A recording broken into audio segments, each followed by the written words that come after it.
Hi friends, வணக்கம். இப்போ பார்த்தீங்கன்னா எங்கள் ஊர் செங்கோட்டையில் இவ்வளோ அழகழகான பிள்ளையார்னு பாருங்கள். களிமண்ணை விலைக்கு வாங்கிட்டு வந்து அதை அழகாக பண்ணி பெயிண்ட் அடித்து எவ்வளோ நீட்டாக இருக்குன்னு பாருங்கள் பிள்ளையார். அதான் கைவந்த கலைங்கிறது. இப்போ பாருங்கள் எவ்வளோ அழகாக பண்ணி வச்சுருக்கான்னு பாருங்கள். நாளைக்கே எல்லாரும் எடுத்துகிட்டு போயிடுவாங்க அவங்கவுங்க தெருவுக்கு. பாருங்கள் எவ்வளோ சூப்பராக இருக்கு பாருங்கள். வியாழக்கிழமை எல்லாமே ஊர்வலம் போவோம், பார்க்கறதுக்கு அவ்வளோ அருமையாக இருக்கும்.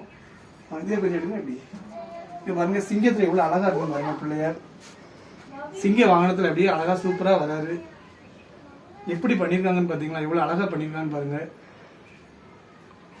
ஏதோ மாடலில் செஞ்சுருக்காங்க, சூப்பராக பண்ணியிருக்காங்க. வேறு யாராலையும் பண்ண முடியாது, இதுக்குன்னு இவங்க தான் பண்ண முடியும். வேளாண் ஆட்கள் தான் பண்ணுவாங்க, வேறு யாராலையும் இந்த இது பண்ணால் வரவே செய்யாது. இவ்வளோ அழகழகாக பண்ணியிருக்காங்க பிள்ளையார்.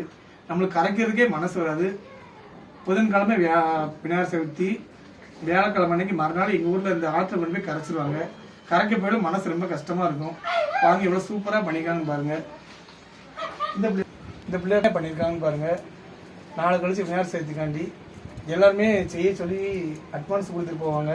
நாளைக்கு சாயங்காலம் வந்து மேலத்தளத்தோடு வந்து எல்லாம் எடுத்துகிட்டு போயிடுவாங்க உப்பு சதுர்த்திக்காண்டி. பாருங்கள் எவ்வளோ சூப்பராக பெயிண்ட் எல்லாம் பாருங்கள் எவ்வளோ அழகாக இருக்குன்னு.